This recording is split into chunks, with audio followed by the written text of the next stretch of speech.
여러분 안녕하십니까? 장유 후행사입니다. 오늘은 제4차 산업혁명에 관해서 미래를 스마트하게 준비하자 하는 제목으로 말씀드리겠습니다. 여러분 전편에서 세상이 얼마나 빨리 바뀌고 있는지 간략히 말씀드렸습니다. 그런데 사람들은 더 오래 살게 되었습니다. 선진국에서 태어난 아이 4분의 1 이상의 기대 수명이 100세에 이르는 세상으로 바뀌고 있습니다. 그러므로 아이들의 교육 목표가 바뀌어야 합니다. 청년들은 물론이고 이미 장년이 되었더라도 인생을 새로운 관점으로 설계해야 할 것입니다. 이제는 열심히 일하는 것도 중요하지만 세상이 바뀌었으니까 거기에 맞게 모두가 더 스마트해져야 할 세상이 되었습니다.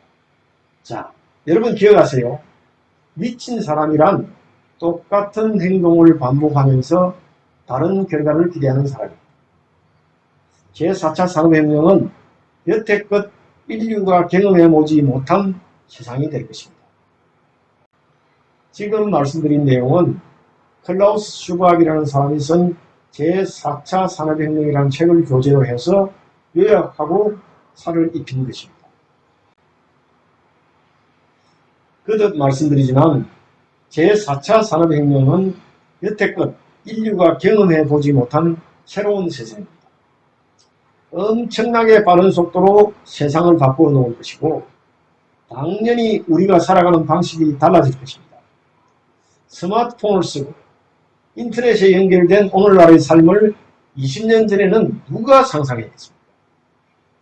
앞으로 20년 뒤에는 지금까지는 비교도 안 될 전혀 새로운 다른 삶의 방식이 기다리고 있을 것입니다. 자, 삶의 방식이 다르다면 당연히 삶을 준비하는 방식도 달라져야 합니다. 새로운 방식으로 미래를 준비해야 합니다. 정부나 기업이라면 새로운 세상에 맞는 경쟁력을 갖추기 위해서 혁신에 앞장서지 않을 수 없습니다. 옛날 방식으로 가격을 인하해서 경쟁력을 갖추려는 방식은 이제 비효율적이 되고 있습니다.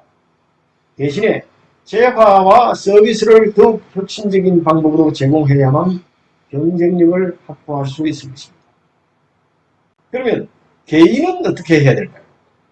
같은 문장을 이용해서 개인이 해야 할 방식으로 바꾸어 보겠습니다. 옛날 방식으로 의사, 변호사가 되어서 삶의 경쟁력을 갖추려는 방식은 이제 비효율적이 되고 있습니다.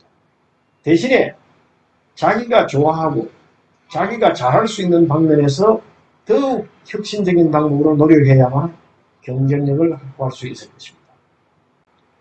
제4차 산업혁명이 우리 삶의 방식에 가져올 파장은 모든 분야에 넓게 퍼져 있지만 그 중에서 두드러지는 몇 가지 사회적 문제를 중심으로 해서 말씀드리겠습니다.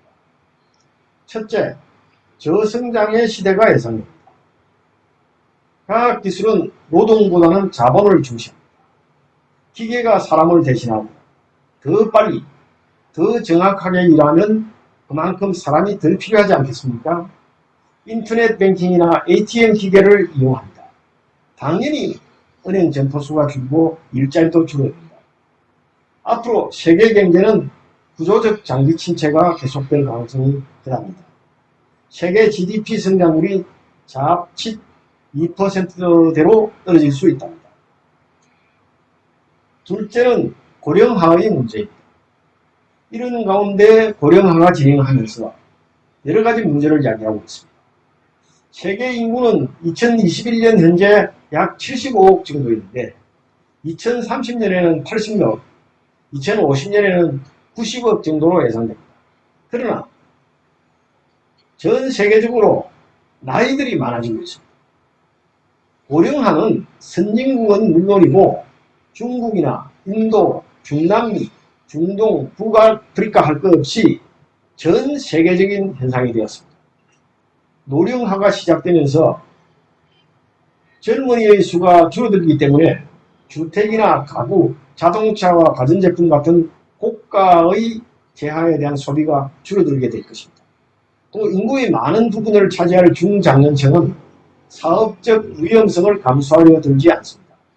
더구나 은퇴 시기와 저축을 소비하는 시기가 맞물려서 저축률과 투자율이 전체적으로 하락할 것입니다. 셋째로 제4차 산업혁명 시대에서는 제하나 서비스가 종전에는 생각도 못한 방식으로 공급되고 있습니다.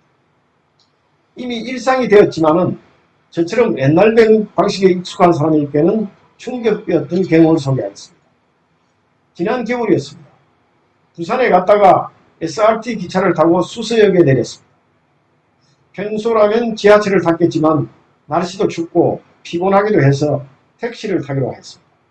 그런데 택시가 모두 서울 손님만 모시고 나처럼 경기도 쪽으로 가는 사람은 이상하게 잡을 수가 없습니다. 줄을 섰지만은 계속 뒤로 밀리면서 경기도 번호판을 단 택시를 기다렸습니다. 그런데 경기도 택시는 오기는 오는데, 자주 오는데 대부분 저쪽에 멀리서 줄을 서지 않고 있던 사람들을 태우고 가는 게 아니겠습니까? 이분들은 나중에 알고 보니까 앱으로 미리 지방으로 가는 택시를 예약했던 것입니다. 길거리에서 택시를 기다리는 것은 옛날 방식이 되었습니다. 모두 모바일 앱으로 택시를 부르는 세상이 되었습니다. 나는 1년을 넘어서 8을 바라보는 나이가 슬슬 되고 있습니다. 아직도 운전은 문제없다고 생각합니다. 근데 지금 가진 자동차가 굉장히 오래된 겁니다. 그렇지만 워낙 자동차를 이용하는 경우가 드물기 때문에 아직도 생생합니다. 그래서 앞으로 한 10년쯤 더 탈 생각입니다만 다음에 구입할 차 종류도 이미 마음속에 정해두었습니다. 그때쯤이면 나이 탓에 운전을 하기 어려울 테니 완전한 자율주행차가 필요해질 것입니다. 그리고 아마 분명히 그런 차가 있을 것입니다. 그래서 차에 올라타면 뭐 핸들 잡고 시동 걸고 이럴 필요 없이 그냥 들누워서 말만 하는 거죠.